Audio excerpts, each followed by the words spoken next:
शारीरिक परिश्रम कमी आणि तासनतास खुर्चीला खिळून मोबाईल, संगणक, टीव्ही, शिवणकाम अशा काही कारणांनी मानदुखीची समस्या डोकं वर काढत आहे.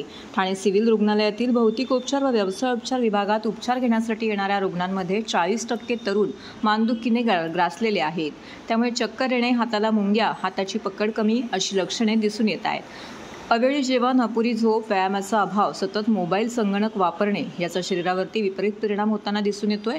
पूर्वी 50-60 नंतर होणाऱ्या व्याधी आजच्या तरुण वर्गात दिसून येत आहेत. सिव्हिल रुग्णालयात फिजिओथेरपीसाठी 20-30 रुग्णांची संख्या वाढत आहे.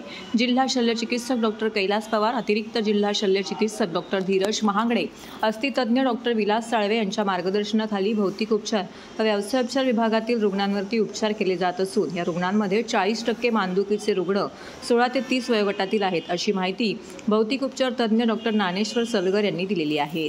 चुकीची बैठक, सतत मान एका स्थितीमध्ये ठेवून मोबाईल, टीव्ही, लॅपटॉप, संगणक, शिवणकाम सतत करून यांसारख्या समस्या आता निर्माण होत आहेत. त्याचबरोबर मुलींमध्ये तारुण्यात येताना संप्रेरकांमुळे होणारे शारीरिक बदल, वयोमानानुसार होणारी मानेच्या मणक्यांची झीज, अपघातामुळे मानेला होणारी इजा यामुळे मानदुखीचा त्रास उद्भवू शकत असल्याचं व्यवसायोपचार तज्ज्ञ डॉक्टर नम्रता पाटणे व सुप्रिया कांबळे यांनी सांगितलं आहे. ज्या सध्याच्या सवयी आहेत, जे पहिले आपण जे रुटीनली एक्सरसाइज करायचो, एंटरटेनमेंट साधनं नव्हते, त्याच्यामुळे बाहेर फिरायचो, आउटडोअर गेम खेळायचो, ह्या सगळ्या गोष्टी आता एकतर लोक बऱ्याचशापैकी बिझी झाले आणि त्याच्यामुळे कॉम्प्युटरवर बऱ्याच वेळ बसून असतात किंवा मोबाईलवर जास्त वेळ बसून असतात, पोस्चर्स प्रॉपर नसतात. की आता फॉर एक्झाम्पल हा त्रास पहिले टेलरिंग काम करणाऱ्या लोकांना सगळ्यात जास्त व्हायचा, तो आता सर्वसामान्यांना व्हायला लागला. त्याचं कारण सिटिंग पोस्चर. बऱ्याच वेळा बरोबर तरुण मुलं बऱ्याच वेळा टी व्हीच्या समोर बसलेली असतात किंवा मोबाईल चालत बसले असतात, एका पोझिशनमध्ये असतात आणि या पोझिशनचा नक्कीच तुमच्या स्पाईन जो मेन सपोर्ट आहे बॉडीचा त्या स्पाईनवर त्रास होतो. आणि याच्यामध्ये आम्ही जर बघितलं आतापर्यंत जवळपास 40% तरुण मुलं जे हा आजार जो बोल्ड लोकांना, म्हातारा म्हणजे वयस्क लोकांना जो त्रास व्हायचा तो तरुण लोकांमध्ये दिसून येतो आहे सध्याच्या घडीला. आम्ही एक तो सर्वे पण केला होता. त्याच्यामध्ये हे ज्या सवयी त्याच्यानुसार ते झालेलं आहे.